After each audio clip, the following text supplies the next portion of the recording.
हिमालय की बर्फीली चोटियों के बीच केदारनाथ टेम्पल आस्था, रहस्य और भक्ति का अद्भुत संगम है। यह प्राचीन मंदिर भगवान शिव को समर्पित है और भारत के 12 ज्योतिर्लिंगों में से एक माना जाता है। समुद्र तल से लगभग 3583 मीटर की ऊंचाई पर स्थित ये धाम केवल एक मंदिर नहीं बल्कि करोड़ों श्रद्धालुओं की उम्मीद और विश्वास का केंद्र है। कहा जाता है कि महाभारत के बाद पांडवों ने यहीं पर भगवान शिव का आशीर्वाद प्राप्त किया था। बर्फ, पहाड़ और मंदाकिनी नदी के बीच खड़ा यह दिव्य स्थल सदियों से अटल है, मानो जैसे समय भी इसके आगे नतमस्तक हो। केदारनाथ सिर्फ एक यात्रा नहीं बल्कि आत्मा को छू लेने वाला अनुभव है। अगर आप लोग केदारनाथ फ्लाइट से आना चाहते हो तो यहाँ का जो नज़दीकी एयरपोर्ट है वो देहरादून में है और देहरादून से आपको बस से आना पड़ेगा। और अगर आप लोग ट्रेन से आना चाहते हो तो आप लोग हरिद्वार आ सकते हो या फिर ऋषिकेश आ सकते हो। वहाँ से आपको आ जाना है बस स्टैंड पर और बस स्टैंड से आपको सोनप्रयाग तक बस मिल जाएगी, क्योंकि केदारनाथ तक डायरेक्ट बस नहीं जाती है। तो सोनप्रयाग तक जो बस जाती हैं वो लोग आपको 600 से 650 रुपये का किराया लेने वाला है और सोनप्रयाग में आपको पहुँचते पहुँचते 8 से 10 घंटे लगने वाले हैं, क्योंकि उत्तराखंड स्टेट जो है वो पूरा पहाड़ी इलाका है। इसलिए कोई भी गाड़ी तेज़ी से नहीं चलती है, धीमे चलती है। और रास्ते में जाते हुए आपको ऐसे ऐसे नज़ारे भी देखने को मिलेंगे, आप लोगों को बोर भी नहीं लगेगा।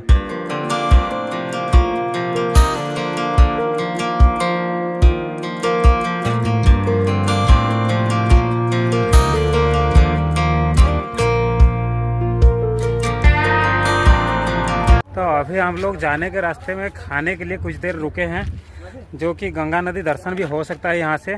तो ये जो हम जिस जगह पे रुके हैं इसको पौड़ी नाम से जाना जाता है, जो कि एक शहर है। तो ये आप अगर नीचे से देखोगे तो ये आपको शहर की तरह नहीं लगेगा, लेकिन जब इस चोटी पर आप आ जाओगे, यहाँ ऊपर आ जाओगे इस मंदिर के आगे, तो यहाँ से आपको ये जो नज़ारा है ये इतना खूबसूरत लगता है इस शहर का, पौड़ी शहर का। तो आप देख ही सकते हो, जो कि स्क्रीन में अभी दिखा रहा हूँ मैं आपको। और ये है गंगा नदी, जो कि उस तरफ से बह के आ रही है, सीधे इस तरफ ये नीचे जाएगी, जो कि हरिद्वार की ओर जाएगी। देख सकते हो आप लोग, ये चारों तरफ पहाड़ी पहाड़ हैं और ये चारों तरफ पहाड़ी पहाड़ के बीच ही ये वाला शहर, जो कि पौड़ी नाम का शहर बसाया गया है और जो कि गंगा नदी के किनारे ही बसाया गया है। कुछ देर और ट्रैवल करने के बाद हम लोग पहुंच गए थे धारी देवी के पास, जो कि अलकनंदा नदी के बीचों बीच बसाया गया है मंदिर। 2013 में जो बाढ़ आई थी, सबसे बड़ा जो कारण थे धारी देवी थे, क्योंकि उत्तराखंड में जल विद्युत का एक बहुत बड़ा प्रोजेक्ट काम चल रहा था, जिसके लिए उनको धारी देवी को कहीं और लेके स्थानांतरित करने वाले थे। जैसे ही धारी देवी की मूर्ति को कहीं और स्थानांतरित किया गया, उसके जस्ट 10 से 15 मिनट के अंदर ही वो बाढ़ आई थी उत्तराखंड में, जिसमें 40 से 50 हज़ार लोगों की जान भी गई थी, जो कि गवर्नमेंट रिकॉर्ड के हिसाब से बताया गया है। सो फाइनली मैं अभी पहुंच गया हूं सोनप्रयाग में, और ये जो पुल आपको दिख रही है, इस पुल के उस पार जाना पड़ेगा आपको टैक्सी के लिए, जो कि 50 रुपये का किराया लेके आपको छोड़ देंगे गौरीकुंड के पास, और वहाँ से फिर आपको पैदल जाना पड़ेगा। जगह पर खड़ा हूँ जहाँ पे लोग टैक्सी वाले नीचे से आएंगे और आप लोगों को यहीं कहीं छोड़ने वाले हैं। तो देख सकते हो यहाँ पे जितने भी टैक्सी नीचे से आएंगे आप लोगों को यहाँ ही छोड़ देंगे वो लोग, और यहाँ से आप लोगों को ऊपर की तरफ इस तरफ आपको चलते हुए पैदल जाना पड़ेगा। और सारे गाड़ी जो आएंगे यहाँ से नीचे जाएंगे और यहाँ से फिर बैक करके उस तरफ फिर चले जाएंगे। ये देख सकते हो, ये जो बैरिकेड बनाया गया है, इसी बैरिकेड के अंदर से आप लोगों को जाना है। तो भाई ये है गौरीकुंड, जो कि केदारनाथ जाने से पहले पड़ती है और जहाँ पे आपको नहा के जाना चाहिए। सारे भक्तों का मानना ये है कि यहाँ से ही नहा के आपको केदारनाथ का यात्रा करना चाहिए। और यहाँ के पानी जो है वो हमेशा ही गर्म रहता है, चाहे वो कितना भी बर्फ़ क्यों ना पड़ जाए, यहाँ पे वो पानी तो गर्म ही रहेगा। अभी जो टाइम हुआ है वो सुबह का 6 बज चुका है और मैंने अपना गौरीकुंड से थोड़ा सा पानी छीट के अपना यात्रा शुरू कर रहा हूँ। तो देखते हैं अभी कितने देर से मैं पहुँच पाऊँगा ऊपर। और देख सकते हो आप लोग, ये मेरा पहले आगे से एक छोटा सा बैग मैंने रखा है और पीछे एक बड़ा सा बैग रखा है, जिसमें मेरा सारा कपड़ा है। और इसमें मेरा सारा जो भी खाने का चीज़ें हैं वो यहाँ पे इसी में रखा गया है। और साथ ही साथ मैं एक पानी का बोतल लेके भी चल रहा हूँ। इतना हो सके आप लोग कम कम वजन लेके चलना, नहीं तो रास्ते में आपको चलने में बहुत सारी दिक्कत आने वाली है।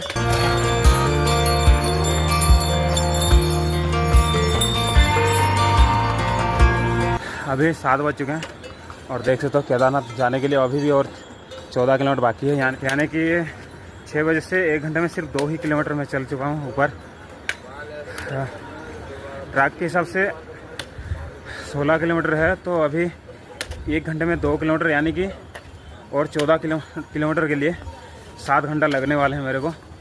पहले जो देख रहे हैं आप, ये जो बैठे हुए हैं लोग, थोड़ा सा कंक्रीट का जो है, ये पहले हेलीपैड हुआ करता था और अभी तो बिल्कुल नीचे ले गए हैं वो लोग हेलीपैड के लिए, क्योंकि इतने दूर आके लोगों को हेलीपैड से जाना बहुत मुश्किल हो रहा था, बहुत दिक्कतें झेलना पड़ता था।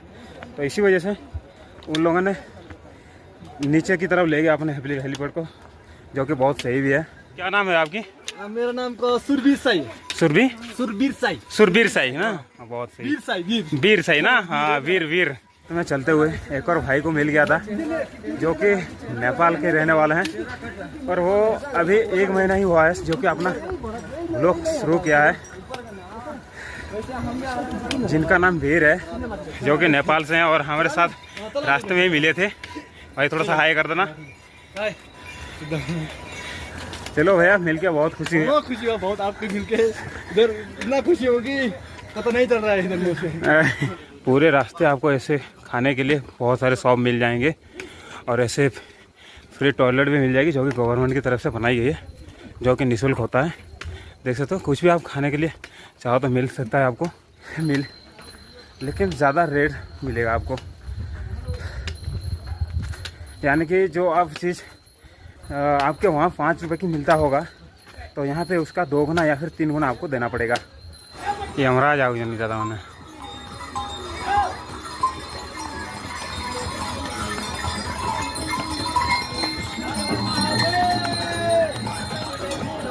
मैं उसी जगह पे पहुँच चुका हूँ जहाँ पे 2 पुल बनाए गए हैं। एक ये वाला है जो कि नीचे है, जो कि बहुत घूम के जाती है, और एक ये वाला है जो कि पुराना वाला पुल है।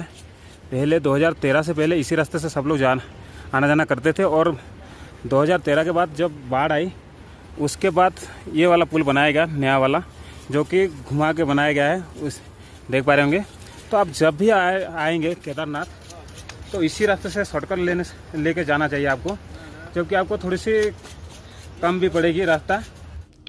और ये वो जगह है जहाँ पर रामबाड़ा गांव बसाई गई थी 2013 से पहले, जैसे कि आप लोगों को केदारनाथ मूवी में भी दिखाया गया होगा। तो यहाँ पर अभी कुछ भी नहीं दिखेगा आपको, क्योंकि 2013 में जो बाढ़ आई थी उसमें सारे के सारे बह गए थे पानी में। यहाँ अभी जो है पूरा का पूरा रास्ता सूना पड़ा है, जैसे कि आप लोग फुटेज में देख रहे हो। केदारनाथ ट्रैक पर जाने वाले जितने भी यात्री हैं उन सभी को मैं बता देना चाहता हूँ कि यहाँ का जो ट्रैक है वो शुरुआत में उतनी चढ़ाई नहीं है, तो आपकी जो एनर्जी है वो सारे आपको बचा के रखना है, क्योंकि जैसे ही आप एक पुल पार कर देंगे यहाँ पे, तो वहाँ से आपकी असली चढ़ाई शुरू हो जाती है, जो कि पूरे सीधे ऊपर की तरफ आपको चढ़ना पड़ता है, और आपकी जो सारे एनर्जी है यहीं पे आपकी लगने वाला है। तो अच्छा होगा आप शुरुआत में धीमे धीमे से चलते रहें, और रास्ते में चलते वक्त घोड़े और खच्चरों से देख के चलना है, नहीं तो आप जो है सीधे खाई में गिर जाओगे, और आपकी जो यात्रा है वो 1 मिनट में संपूर्ण होने वाली है।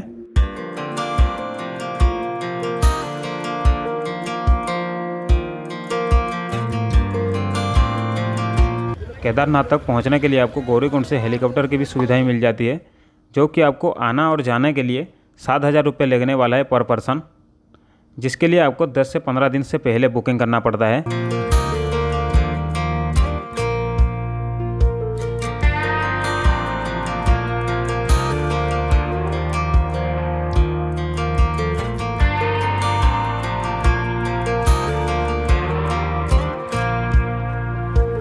मंदिर के करीब आपको बहुत सारे होटल्स की सुविधाएं भी मिल जाती है, जो कि आपको ऑनलाइन बुकिंग करना पड़ता है, और आप चाहो तो यहाँ पे आके भी बुकिंग कर सकते हो। इसका प्राइस बहुत ही एक्सपेंसिव रहने वाला है। अच्छा होगा आप लोग पहले से ही बुकिंग कर लो ऑनलाइन पे, नहीं तो कभी कभार ऐसा होता है कि लोगों की भीड़ की वजह से पहले से ही फुल हो जाती है।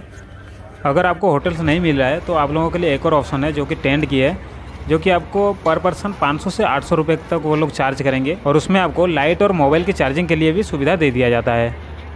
ऊपर खाने के लिए भी बहुत सारी सुविधाएं मिल जाती है, जैसे कि होटल्स वगैरह। तो ये जगह ऊपर होने के कारण यहाँ पे जो खाने का रेट है बहुत एक्सपेंसिव हो जाती है, जैसे कि मान के चलो पर प्लेट 200 से 300 रुपये की चार्ज करेंगे वो लोग।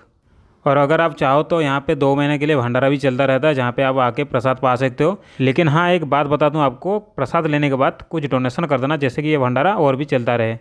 मंदिर के राइट साइड में ही आपको ये भंडारा देखने को मिलेगा। जो रास्ता भैरवनाथ टेम्पल की ओर जाती है उसी रास्ते में आपको ये भंडारा भी देखने को मिलेगा। मैं जब गया था मंदिर का कपाट नहीं खुले थे, तो 22 अप्रैल को कपाट खुलने वाले थे, यानी कि और 2 दिन थे।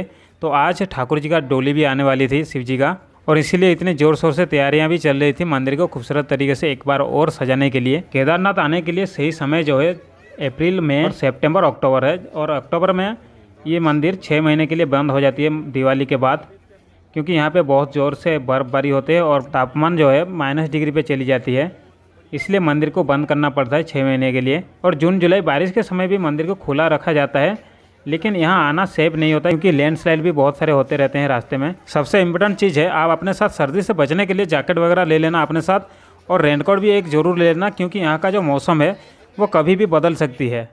दर्शन करने के लिए आपको रात को जल्दी उठ जाना है और लाइन में खड़े हो जाना है, क्योंकि यहाँ पे बहुत भीड़ की वजह से बहुत बड़ी लाइन लगी रहती है। जितना देरी से आप लाइन में खड़े होगे उतना देरी से आपको दर्शन मिलेगी। ये वो शिला है जिसे कि भीमशिला कहा जाता है।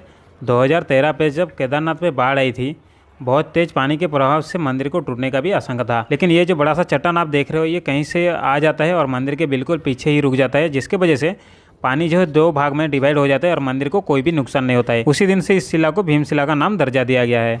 ये मंदिर है और यहाँ से ये जो रास्ता है ये देख लो, ये वाला रास्ता आदिगुरु शंकराचार्य की समाधि तक जाती है। ये देख लो, यहाँ पे लिखा भी है श्री आदि शंकराचार्य समाधि। तो अभी मैं अंदर जाके दिखा देता हूँ आपको।